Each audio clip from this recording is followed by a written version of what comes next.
Nous allons analyser ensemble les courbes obtenues pour la journée entière du 27 janvier.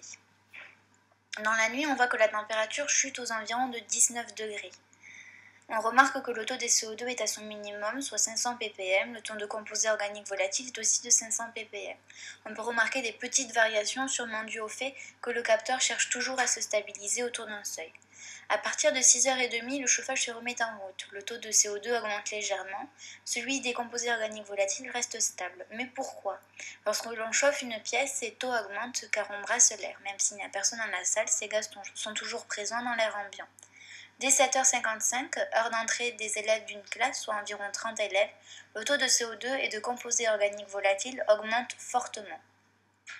Étudions d'abord les variations de ces deux gaz sur la première heure de cours.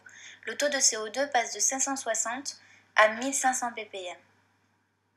Le taux de COV, lui, passe de 500 à 820 ppm. Nous allons maintenant tenter de comprendre pourquoi ces taux augmentent. Le taux de CO2 est directement lié à notre présence dans la pièce. En effet, lorsque nous expirons, on éjecte du CO2. Mais comment expliquer que le taux de COV augmente lui aussi ?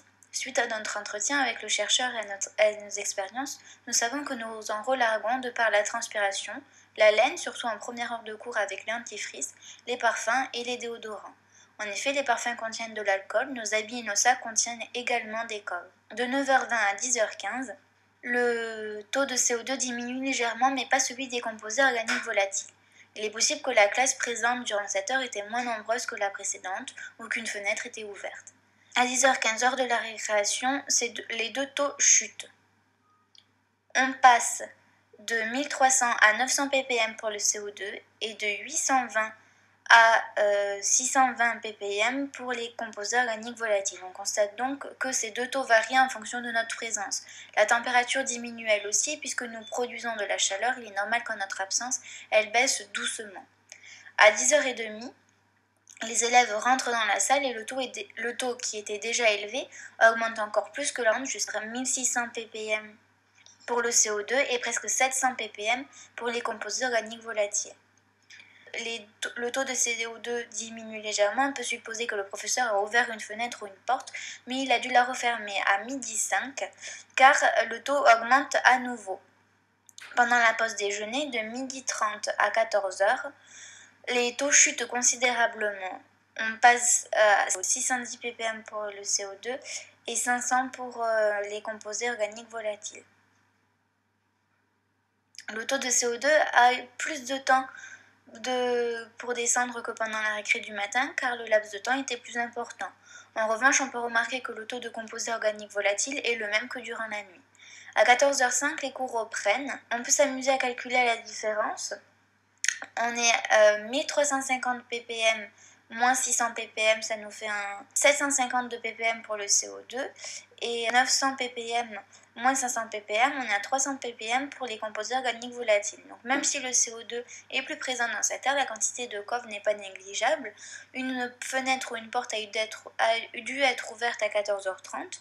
Si ouvrir la fenêtre fait diminuer rapidement le taux de CO2, ce n'est pas le cas pour les composés organiques volatiles.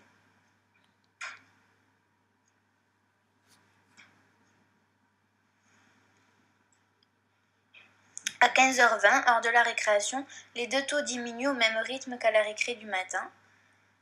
Le taux de COV est très légèrement supérieur à celui du matin. Vers 16h, les élèves ont dû reprendre les cours car les deux taux augmentent. Le taux de CO2 passe de 900 ppm à 1430 ppm. Le taux de COV augmente moins. Il passe seulement de 700 ppm à 800 ppm. À 16h30, les élèves quittent la salle et elle ne sera plus occupée car le taux de CO2 et celui de COV ne cessent pas de chuter progressivement. À partir de 20h30, on peut constater que le taux de COV augmente. Il passe de 500 ppm à 700 ppm. Nous nous sommes donc demandé pourquoi. Car le taux de CO2, lui, n'augmente pas. Nous avons interrogé Françoise, l'agent d'entretien qui nettoie cette salle. Elle nous a dit qu'elle avait nettoyé les tables au cyclone, produit que nous avons testé sous la hotte lors d'une autre expérience. L'utilisation de ce produit d'entretien explique en effet cette augmentation. Mais pourquoi le taux de CO2 n'augmente pas alors qu'une personne est présente dans la salle ? Le capteur de CO2 n'est pas capable de capter le CO2 que Françoise a pu dégager car l'espace est beaucoup trop volumineux et elle n'a pas dû s'approcher du capteur. Après son passage, les deux taux se stabilisent comme la veille aux alentours de 500 ppm. La température chute aussi à 17 degrés Celsius. En conclusion, si on veut mesurer la qualité de l'air, il faut donc prendre en compte deux facteurs, le taux de CO2 mais aussi celui de composés organiques volatiles car ils ne sont pas simplement liés à la présence humaine mais aussi aux produits.